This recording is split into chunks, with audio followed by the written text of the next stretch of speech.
Wave का structure वगैरह कैसा होता है, हर जगह इस्तेमाल होता है। अगर मैं नॉर्मल इस तरीके से बनाऊं, आप लोगों ने पढ़ा होगा वेव के बारे में, इस तरीके से डिजाइन होता है वेव। इसके अंदर फ्रीक्वेंसी, वेवलेंथ, सारी चीजें आती है, एम्पलीट्यूड आता है। हेलो, वेव के बारे में पता है आप लोग को?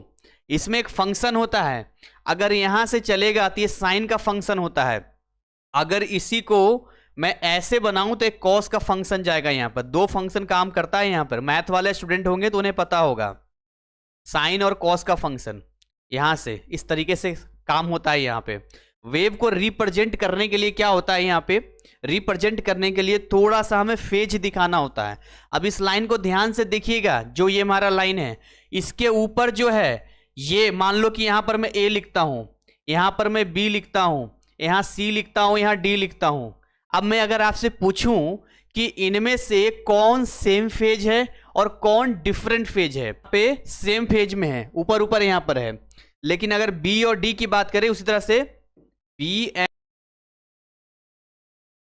ये भी सेम फेज में यहां पर जाएगा।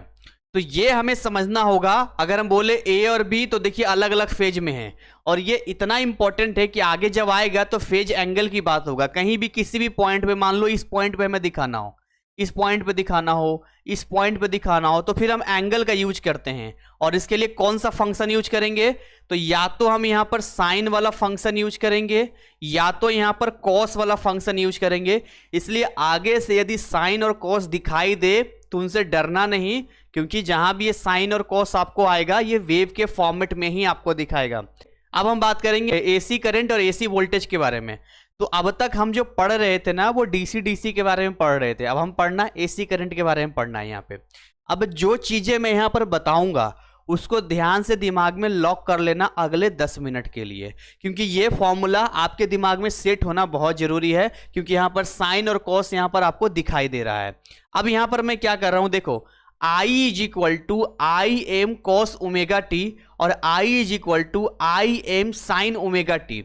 अब यहां पर क्या क्या वर्डिंग है आप समझिएगा। यहां पर ये जो I वर्ड यूज हो रहा है, ये आपका क्या है, एसी करंट है यहां पे। और ये जो आई एम वर्ड यूज हो रहा है, इसको हम बोलते हैं, ये वाला दोनों जो भी आप ले लीजिए, ये आपका पीक करंट हो गया। मैं आपको डायग्राम बना के दिखाऊंगा यहाँ पे। This is the peak current. Peak current क्या होता है? जो सबसे पीक पे होता है।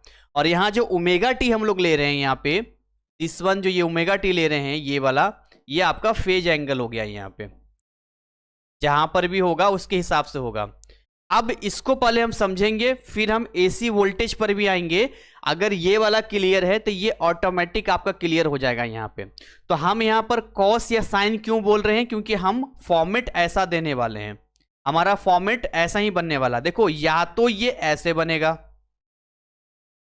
या तो ये ऐसे बनेगा, या तो ये ऐसे बनेगा, या तो ये ऐसे बनेगा, यहां से बनेगा, इस तरह से बनेगा यहां पे। अब देखो, या तो ये साइन के फॉर्म में जाएगा, या तो ये कॉस के फॉर्म में जाएगा। और बैक में मैंने ऑलरेडी यहां पर आपको हिंट दे दिया है कि देखिए जी ध्यान से, अगर यहां जीरो से स्टार्ट होके जाता है तो ये साइन के फॉर्म में रहेगा, अगर ये कुछ इस तरीके से जाता है तो कॉस के फॉर्म में रहेगा यहाँ पे। तो आपके बुक में जो ज्यादातर चीजें हैं वो कॉस के फॉर्म में। अगर आप एनसीईआरटी ओपन करके देखेंगे, एनसीईआरटी के फिजिक्स वाली बुक में, तो वहां पर साइन को इन्होंने लिया है, जबकि आपके एनआईएस की बुक में कॉस का लिया है। तो कई जो बच्चे बोलते हैं कि सर हम एनसीईआरटी भी पढ़ लेंगे तो काम हमारा हो जाएगा ना, तो इसीलिए मैं बोलता हूं वहां पर केवल कि जब आप एनसीईआरटी पढ़ने के लिए जाओगे तो थोड़ा सा चेंज आपको दिखेगा यहाँ पे। तो इस वे में हम अब क्या बोल रहे हैं, आपको समझाने की कोशिश कर रहे हैं कि ये जो आपको टॉप वाला दिख रहा है, ये वाला, ये जो दिख रहा है, दिस इज आई एम, यही हमारा पीक करंट है। इसी को हम लोग पीक करंट कहते हैं, चाहे यहां पे ले लो या यहां ले लो। नॉर्मल वेव के फॉर्म में इसको एम्पलीट्यूड के नाम से जानते हैं यहाँ पे। बट यहां पर हम क्या देख रहे हैं, ये हमारा पीक करंट है, और बाकी ये तो ग्राफिकल है। और ये क्या है, हमारा एसी करंट है। तो आई होप आपको ये क्लियर हो गया होगा। अब हम आते हैं एसी वोल्टेज में। ठीक है, जैसे हमने एसी करंट लिखा है वैसे ही हम एसी वोल्टेज यहां पर लिखेंगे, बहुत सिंपल तरीके से। यहां हम लिखेंगे V is equal to V M. अब या तो कॉस के फॉर्म में लिखेंगे, कॉस ओमेगा टी, या हम बोल सकते हैं V is equal to V M sine omega T. और इसके लिए भी सेम ग्राफ का रिप्रेजेंटेशन होगा, जहां आई एम है वहां पर वी एम हो जाएगा, यानी कि हम लोग बात करेंगे पीक वोल्टेज की बात करेंगे यहां पे। एसी करंट देखिए, सबसे पहले आपको बेसिक हमने स्टार्टिंग ही चैप्टर का हमने बताया था एसी करंट और डीसी करंट के बारे में। जहां करंट होगा वहां वोल्टेज होगा।